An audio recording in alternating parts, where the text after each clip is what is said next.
I want to discuss with you this afternoon why you're going to fail to have a great career. I'm an economist. I do dismal. End of the day, it's ready for dismal remarks. I only want to talk to those of you who want a great career. I know some of you have already decided you want a good career. You're going to fail too, because, goodness, you're all cheery about failing.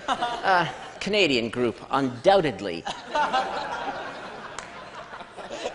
Those trying to have good careers are going to fail because really good jobs are now disappearing.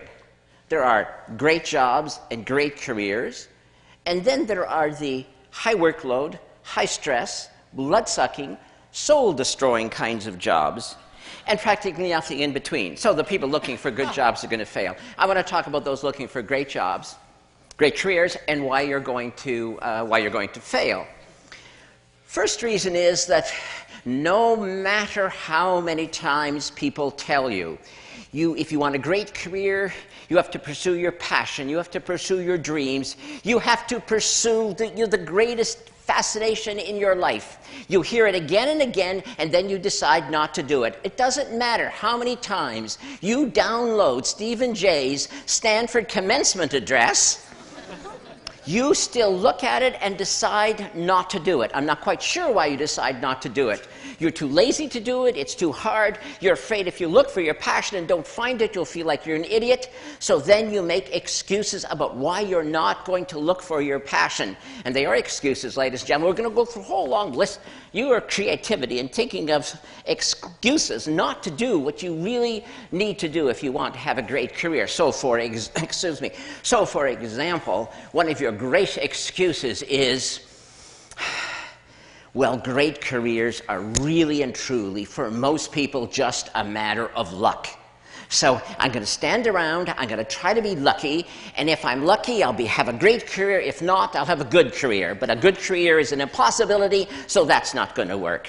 Then your other excuse is, yes, there are special people who pursue their passions, but they are geniuses. They are Stephen Jay. I'm not a genius. When I was 5, I thought I was a genius, but my professors have beaten that idea out of my head long since.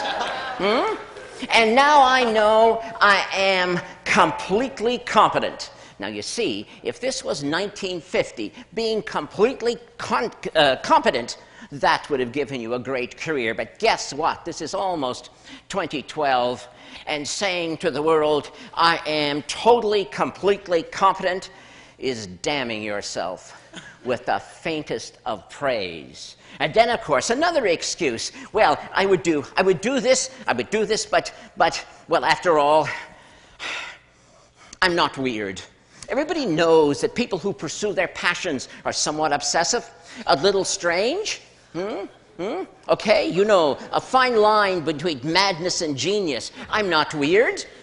I've read Stephen Jay's biography. Oh, my goodness. I'm not that person. I am nice. I am normal. I'm a nice, normal person. And nice, normal people don't have passion.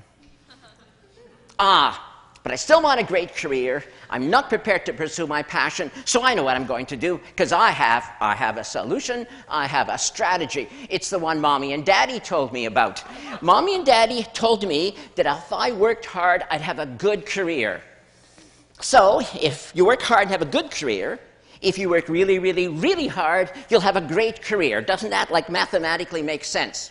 Not. But you've managed to talk yourself into that. You know what? Here's a little secret. You want to work? You want to work really, really, really hard? You know what? You'll succeed. The world will give you the opportunity to work really, really, really, really hard. But are you so sure that that's going to give you a great career when all the evidence is to the contrary? So let's deal with those of you who are trying to find your passion. You actually understand that you really had better do it. Never mind the excuses. You're trying to find your passion, and you're so happy. You found something you're interested in. I have an interest. I have an interest. You tell me. You say, I have an interest. I say, that's wonderful. And what are you trying to tell me? Well, I have an interest. I say, do you have a passion? I have an interest, you say. Your interest is compared to what? Well, I'm interested in this.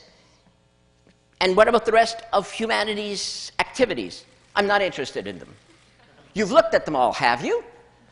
No, not exactly. Passion is your greatest love. Passion is the thing that will help you create the highest expression of your talent. Passion, interest, it's not the same thing. Are you really going to go to your sweetie and say, marry me? You are interesting.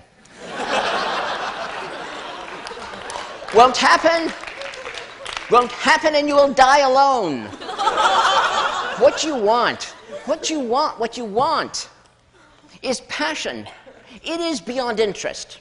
You need 20 interests, and then one of them might be grab you, one of them might engage you more than anything else, and then you may have found your greatest love in comparison to all the other things that interest you. And that's what passion is. Now, that friend proposed to his sweetie. He was an economically rational person. He said to his sweetie, let us marry. Let us merge our interests. Yes, he did. I love you truly, he said. I love you deeply. I love you more than any other woman I've ever encountered. I love you more than Mary, Jane, Susie, Penelope, Ingrid, Gertrude, Gretel. I was on a German exchange program then. I love you more than All right. She left the room halfway through his enumeration of his love for her. After he got over his surprise at being, turned down, he concluded he'd had a narrow escape from marrying an irrational person. Although he did make a note to himself that the next time he proposed, it was perhaps not necessary to enumerate all of the women he had auditioned for the part.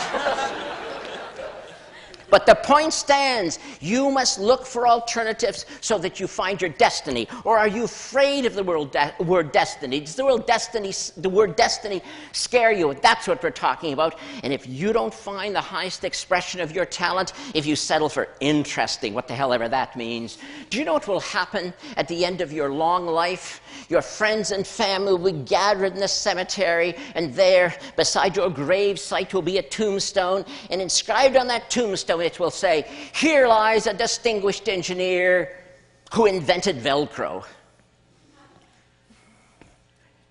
But what that tombstone should have said in an alternative lifetime, what it should have said if it was your highest expression of talent, was, "Here lies the last Nobel laureate in physics, who formulated the grand unified field theory and demonstrated the practicality of warp drive." Velcro indeed. One was a great career. One was a missed opportunity. But then there are some of you, in spite of all these excuses, you will find your passion, and you'll still fail. You're going to fail because you're not going to do it, because you have invented a new excuse. Any excuse to fail to take action.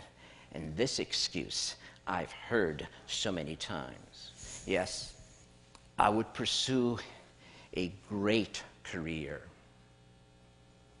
but of value. Human relationships, more than accomplishment. I want to be a great friend. I want to be a great spouse. I want to be a great parent, and I will not sacrifice them on the altar of great accomplishment. What do you want me to say? Now, do you really want me to say now, tell you, really, I swear I don't kick children? Look at the worldview you've given yourself. You're a hero no matter what. And I, by suggesting ever so delicately that you might want a great career, must hate children. I don't hate children. I don't kick them. Yes, there was a little kid wandering through this building when I came here, and no, I didn't kick him. Of course, I had to tell him the building was for adults only and to get out. He mumbled something about his mother, and I told him she'd probably find him outside anyway. Last time I saw him, he was on the stairs crying. What a wimp. Well, but what do you mean? That's what you expect me to say. Do you really think it's appropriate that you should actually take children and use them as a shield? You know what will happen someday, you ideal parent, you. The kid will come to you someday and say, I know what I want to be. I know what I'm going to do with my life. You were so happy. It's the conversation a parent wants to hear because your kid's good in math and you know you're going to like what comes next. Says your kid, I have decided I want to be a magician. I want to perform magic tricks on the stage. And what do you say? You say, that's risky, kid. Might fail, kid. Don't make a lot of money at that, kid. You know, I don't know, kid. You should think about that again, kid. You're so good at math, why don't you? And that kid interrupts you and says, but it is my dream. It is my dream to do this. And what are you going to say? You know what you're going to say? Look, kid, I had a dream once too, but. So how are you going to finish the sentence with your but? But. I had a dream too once, kid, but I was afraid to pursue it. Or are you going to tell him this? I had a dream once, kid, but then you were born.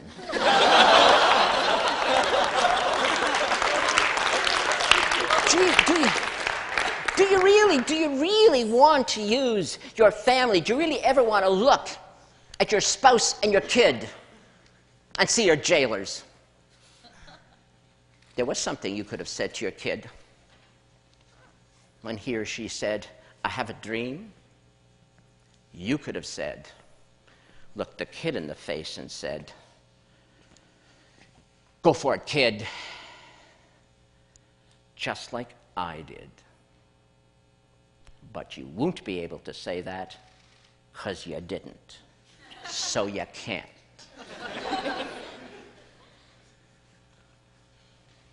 And so the sins of the parents are visited on the poor children. Why would you seek refuge in human relationships as your excuse not to find and pursue your passion? You know why. In your heart of hearts, you know why, and I'm being deadly serious. You know why you would get all warm and fuzzy and wrap yourself up in human relationships. It is because you are.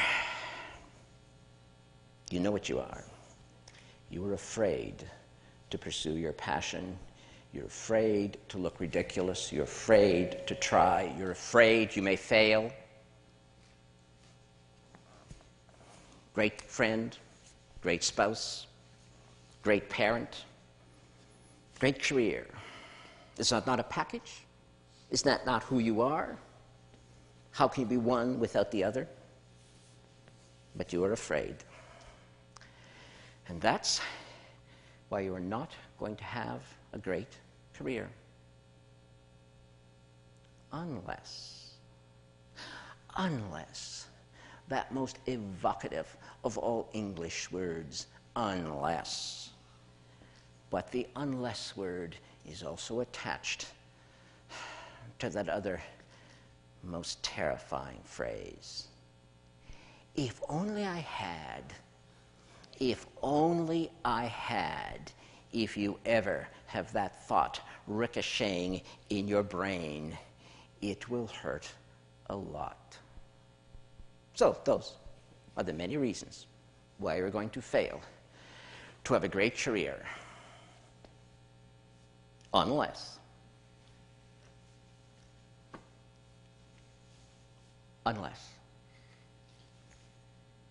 Thank you.